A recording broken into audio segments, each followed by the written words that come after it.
Hi friends, ಎಲ್ರಿಗೂ ನಮಸ್ತೆ. Welcome back to my channel. ನಾನು ಅರ್ಪಿತಾ. ಎಲ್ಲರೂ ಹೇಗಿದ್ದೀರಾ? ಅಯ್ಯೋಪ್ ಎಲ್ಲರೂ ಚೆನ್ನಾಗಿದ್ದೀರಾ ಅಂತ ಭಾವಿಸ್ತಾ ಈ ವಿಡಿಯೋ ಸ್ಟಾರ್ಟ್ ಮಾಡಿದ್ದೀನಿ. ಈ ವಿಡಿಯೋ ಬಂದು ದಾಳಿಂಬೆ ಹಣ್ಣು ಜ್ಯೂಸ್ ಮಾಡೋದು. ಸಿಂಪಲಾಗಿ ಐತೆ, ಕಡಿಮೆ ಟೈಮಲ್ಲೇ ಮಾಡಿರೋದು, ಎಲ್ರಿಗೂ ಬರುತ್ತೆ, ಈಸಿಯಾಗೇ ಐತೆ. ನನಗೆ ಅನಿಸಿದ್ದು ದಾಳಿಂಬೆ ಹಣ್ಣು ಅಂತ ಅಂದಾಗ ಯಾವ ರೀತಿ ಅನಿಸುತ್ತೆ ಅಂದರೆ, ನಾನು ಪ್ರೆಗ್ನೆಂಟ್ ಇದ್ದಾಗ 2ನೇ ಪ್ರೆಗ್ನೆನ್ಸಿಲಿ ಜಾಸ್ತಿ ರಕ್ತ ಕಡಿಮೆ ಅಂತಲೇ ಹೇಳ್ತಿದ್ರು. ಎಷ್ಟೇ ಸೊಪ್ಪು ತರಕಾರಿ ಏನು ತಿಂದರೂ ರಕ್ತ ಕಡಿಮೆನೇ ಇತ್ತು. ಆಗ ಜಾಸ್ತಿ ದಾಳಿಂಬೆ ಹಣ್ಣೆ ತಿಂದಿದ್ದು. ಎಷ್ಟು ತಿಂದಿದ್ದೀನಿ ಅಂದರೆ, ಆದರೂ ಅದು ಆಗಲೇ ಇಲ್ಲ, ಕಡಿಮೆನೇ ಇತ್ತು. ಆಮೇಲೆ ಅದ್ರ ಜೊತೆ ಬೀಟ್ರೋಟು ಅಷ್ಟೇ, ಬೀಟ್ರೋಟ್ನ ಜ್ಯೂಸ್ ಮಾಡ್ಕೊಂಡು ಕುಡ್ದಿದ್ದೀನಿ. ಜೊತೆಗೆ ಅದೇ ಸಿಪ್ಪೆ ಒರೆದ್ಬಿಟ್ಟು ತೊಳೆದ್ಬಿಟ್ಟು ಹಾಗೆ ಸುಧಾ ತಿಂದಿದ್ದೀನಿ, ಜ್ಯೂಸ್ ಮಾಡ್ದೇಲೇ. ಹಾಗಾಗಿ ಎಲ್ತಿಗೆ ತುಂಬ ಒಳ್ಳೆಯದು. ನೋಡ್ಕೊಬನ್ನಿ ಯಾವ ರೀತಿ ಇರುತ್ತೆ ಅಂತ.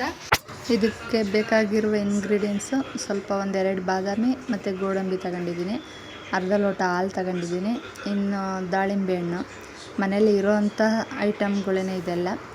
ಸ್ವಲ್ಪ ಲೈಟಾಗೆ ಸಕ್ಕರೆ ತಗೊಂಡಿದ್ದೀನಿ. ಹಣ್ಣು ಇದೆಲ್ಲ ಹಾಲು ಹಾಕಿದ್ಮೇಲೆ ಅದು ಸಿಹಿಗೆ ಬರುತ್ತೆ. ಹಾಲು ಹಾಕ್ಕೊಳ್ಳಬೋದು, ಇಲ್ಲ ಸ್ಕಿಪ್ಪು ಮಾಡ್ಬೋದು.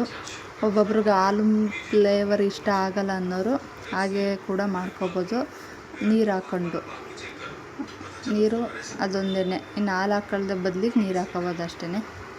ನೋಡಿ, ಈಸಿಯಾಗೆ ಮಾಡ್ಬೋದು. ಒಂದ್ಸಲ ಟ್ರೈ ಮಾಡಿ ನೋಡಿ. ಯಾರೆಲ್ಲ ವಿಡಿಯೋ ನೋಡ್ತಾ ಇದ್ದೀರಾ ಪ್ಲೀಸ್ ಒಂದು ಲೈಕ್ ಮಾಡಿ. ಸಬ್ಸ್ಕ್ರೈಬ್ ಆಗದೆಲೇ ನೋಡ್ತಾ ಇದ್ದರೆ ಸಬ್ಸ್ಕ್ರೈಬ್ ಆಗಿ ಅಂತ ಕೇಳ್ತಿದ್ದೀನಿ. ನೋಡಿ, ಅದೆಲ್ಲ ಮಿಕ್ಸಿ ಜಾರ್ಗೆ ಹಾಕ್ಕೊಂಡು ರುಬ್ಕೊಳ್ಳೋಕ್ಕೆ ಅಂತ ಹಾಕ್ತಾಯಿದ್ದೀನಿ. ಅದು ಸಣ್ಣದಾಗಿ ರುಬ್ಕೋಬೇಕು ಜಾರ್ಗೆ ಹಾಕ್ಕೊಂಡು.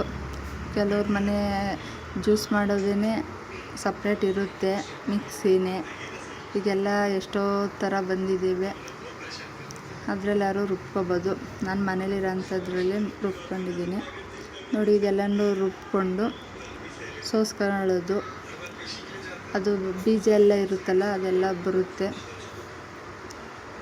ಸೋಸ್ಕೊಂಡಿದ್ದೀನಿ. ನನ್ನ ಮಗನೂ ಅಲ್ಲೇ ನಿಂತಿದ್ದಾನೆ. ಅವ್ನಿಗೆ ಹೇಳಿಲ್ವ, ಜ್ಯೂಸು ಅಂದರೆ ಯಾವ ಜ್ಯೂಸ್ ಆದರೂ ಸರಿಯೇ, ಜ್ಯೂಸು ಊಟನೇ ಬೇಡ, ಬೇಕಿದ್ದರೆ ಜ್ಯೂಸ್ ಒಂದಿದ್ರೆ ಕುಡಿತಾ ಇರ್ತಾನೆ. ಸ್ವಲ್ಪ ಅವನಿಗೂ ಹಾಲು ಅಂದರೆ ಇಷ್ಟ ಆಗಲ್ಲ, ಆದರೂ ಇನ್ನೇನು ಮಾಡೋದು, ಹಾಲು ಅಂತನಾರು ಒಂದು ಸ್ವಲ್ಪ ಹೋಗ್ಬೇಕಲ್ಲ ಅವನ ದೇಹದೊಳಗಡೆ.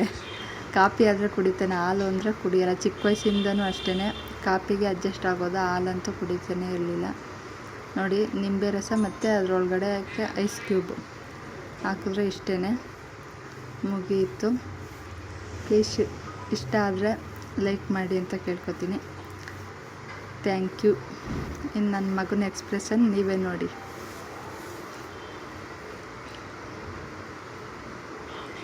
ಬಾಯ್ ಬಾಯ್.